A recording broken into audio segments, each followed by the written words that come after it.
We provide you the platform to turn your dreams into reality. Give wings to your aspirations with KR Mangalam University. तो बहुत धन्यवाद करती हूँ, उनसे बहुत थैंक यू कहती हूँ कि उन्होंने मेरे पति की मौत का बदला लिया है। मैं सलाम करता हूँ अपने देश की सेना को और धन्यवाद अर्पित करता हूँ अपने देश के माननीय प्रधानमंत्री जी को, जिन्होंने देश की 140 करोड़ जनता के मन की बात को समझा, शुभम की आत्मा को आज सच्चे तौर पे आज शांति मिली है, आत्मा को शांति मिली होगी। जहाँ पे भी आत्मा होगी उसने शांति का अनुभव किया होगा। मुझे विश्वास था कि हमारे माननीय प्रधानमंत्री मोदी जी हमारी भावनाओं का, हमारे जो हम लोग एक दुख के दौर से गुजर रहे हैं उन भावनाओं का आदर करेंगे। प्रतिशोध की आग ज्वाला धधक रही थी, आज उसको निश्चित रूप से शांति मिली है। बहुत धन्यवाद करती हूँ, उनसे बहुत थैंक यू कहती हूँ कि उन्होंने मेरे पति की मौत का बदला लिया है। तो उन्होंने कहा कि हमने सरकार क्या कहेंगे, सरकार ने उसका बदला लिया और आज उनकी धन्यवाद कहूंगी। मैं बहुत छोटी हूँ, उन्हें कुछ भी कहने या नहीं कहने वाली, लेकिन हाँ, जिस तरीके से हमारे पूरे परिवार को उन पे विश्वास था, उन्होंने उसी तरीके से जवाब देके हमारे विश्वास को कायम रखा है। And I am really thankful.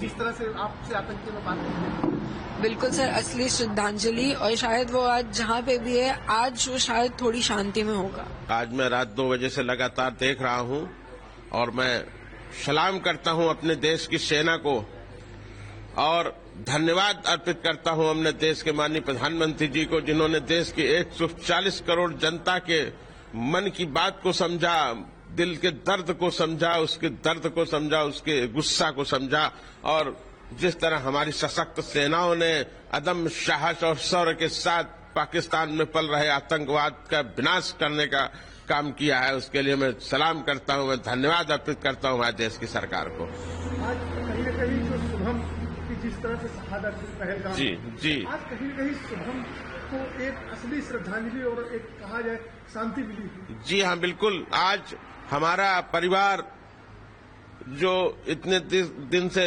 गम में था, आज हमारे परिवार ने रात के 2 बजे से कुछ हल्कापन महसूस किया है। जो दिल में हमारे दर्द था, उस दर्द में हमारे मलहम लगा है और निश्चित तौर पर मुझे ऐसा महसूस हुआ है कि शुभम की आत्मा को आज सच्चे तौर पे आज शांति मिली है, आत्मा को शांति मिली होगी। जहाँ पे भी आत्मा होगी उसने शांति का अनुभव किया होगा कि आज जिस तरह उसने देश के लिए बलिदान दिया था, उसका आज बलिदान व्यर्थ नहीं गया है।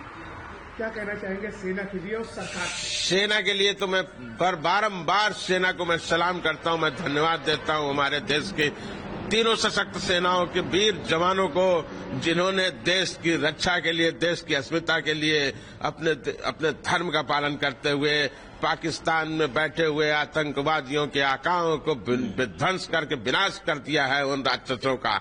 मैं सेना को बारंबार सलाम करता हूं और मुझे उम्मीद है कि आने वाले समय में भी अगर किसी तरह की गलत हरकत पाकिस्तान ने करने की कोशिश की तो विध्वंस कर देंगे, विनाश कर देंगे उस आतंकवाद के आका को। कहीं न कहीं एक विश्वास बढ़ा है सेना के प्रति, क्योंकि जिस तरह से आप लोग लगातार कार्रवाई की मांग कर रहे थे, जी, सरकार से मांग कर रहे थे, सरकार के प्रतिनिधि आपके पास आए थे, जी, कहीं न कहीं एक विश्वास भी बढ़ा है। जी हाँ, बिल्कुल। मैं पहले दिन से सरकार से, माननीय देश के माननीय प्रधानमंत्री जी से मांग कर रहा था कि छोटी मोटी कार्रवाई से नहीं, मिलिट्री ऑपरेशन, सेना की कार्रवाई से ही इस तरह के राक्षसों का, इस तरह के दुष्टों का विनाश करके ही आतंकवाद पे काबू पाया जा सकता है।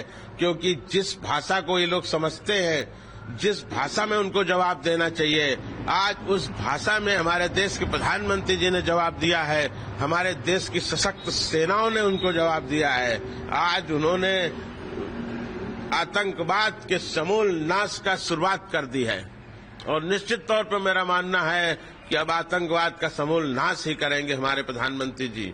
आतंकवाद बिल्कुल बर्दाश्त नहीं है किसी भी मुल्क में, किसी भी देश में, चाहे वो हमारा देश हो या कोई और देश। आगे क्या चाहिए? निश्चित तौर पे आतंकवाद पे निर्णायक कार्रवाई का जो दौर शुरू हुआ है जारी रहना चाहिए, इसमें रुकावट नहीं आनी चाहिए और जहां जहां भी हमारी सेना को, हमारी सरकार को ये लगे कि इस जगह से आतंकवाद के बीज का पुनरोपण हो रहा है। आतंकवाद का प्रशिक्षण शिविर या इस तरह के आतंकी शिविर दोबारा न चालू होने पाए और चालू होने से पहले ही उनको समाप्त कर दिया जाए। बिल्कुल आतंकवाद का समूल विनाश होना चाहिए। पूरे इस देश का 140 करोड़ देशवासी आज निश्चित तौर पर गर्व का अनुभव कर रहा है। आज उसकी पीड़ा में मलहम लगा है, आज उसके दर्द, उसके जख्मों में मलहम लगाने का काम किया है हमारे देश के माननीय प्रधानमंत्री जी ने, माननीय गृह मंत्री जी, माननीय रक्षा मंत्री जी। मैं सबको बारंबार धन्यवाद देता हूं और बारंबार अपने देश की सशक्त सेनाओं, सशक्त सैनिकों को सलाम करता हूं, उनके साहस के लिए, उनकी वीरता के लिए और उनके धर्म रक्षा के लिए, देश और राष्ट्र की रक्षा के लिए। जब 22 अप्रैल को हमारा बच्चा शहीद हुआ वहाँ पे, तब भी हमने ऐसा कहा था, हमारे बच्चे के साथ जो बाकी के जितने भी लोग शहीद हुए, तभी मैंने कहा था कि नहीं, एक अब क्रांति आएगी हमारे देश में। और मुझे विश्वास था कि हमारे माननीय प्रधानमंत्री मोदी जी हमारी भावनाओं का, हमारे जो हम लोग के दुख के दौर से गुजर रहे हैं, उन भावनाओं का आदर करेंगे और आतंकवाद के समूल नाश के लिए वो निश्चित रूप से बहुत कठोर कदम उठाएंगे। आज रात मुझे 2 बजे जब जानकारी हुई कि हमारी भारत की सशक्त सेनाओं ने उस आतंकवाद के समूल नाश का जो बीड़ा था उठाया था, उसकी शुरुआत कर दी है, तो मुझे लगा कि नहीं, अब निश्चित रूप से आतंकवाद का सर्वनाश होकर ही रहेगा। मैं बहुत धन्यवाद देना चाहता हूं माननीय प्रधानमंत्री मोदी जी को। हम लोगों के हृदय में, मेरे हृदय में जो 22 अप्रैल से एक प्रतिशोध की आग ज्वाला धधक रही थी, आज उसको निश्चित रूप से शांति मिली है। एक कहीं न कहीं सुबह को और जो पहलगाम में लोग शहीद हुए थे, जो निर्दोष नागरिक थे जी, उनको कहीं न कहीं एक सच्ची श्रद्धांजलि आज सरकार ने और सेना के द्वारा दी गई है। सच्ची श्रद्धांजलि है सरकार की तरफ से, सेना की तरफ से।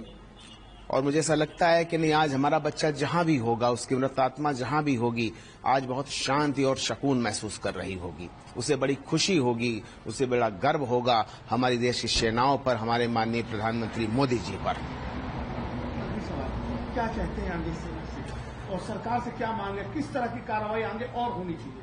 देखिए, हमारी सेना का जो कीर्ति है, पताका है ना, वो पूरे इतिहास उठाकर देखिए, पूरे विश्व में वो कीर्ति पताका फहरा रही है। आने वाले समय पर आतंकवाद के समूल नाश की वो कीर्ति पताका पूरे विश्व, पूरे ब्रह्मांड में फहराएगी। माननीय प्रधानमंत्री मोदी जी का मैं बहुत धन्यवाद करना चाहता हूं और मैं आगे ऐसा चाहता हूं कि जब तक ये आतंकवाद पूरी तरीके से समूल नष्ट न हो जाए, तब तक ये कार्रवाई नहीं रुकनी चाहिए। मेरा पहले भी ये कहना था कि इसके लिए चाहे जितना बड़ा युद्ध लड़ना पड़े, लेकिन इस बार निर्णायक जंग होनी ही चाहिए। न्यूज नेशन अब व्हाट्सएप पर खबरों की ताजा अपडेट के लिए न्यूज नेशन के इस QR कोड को स्कैन करें।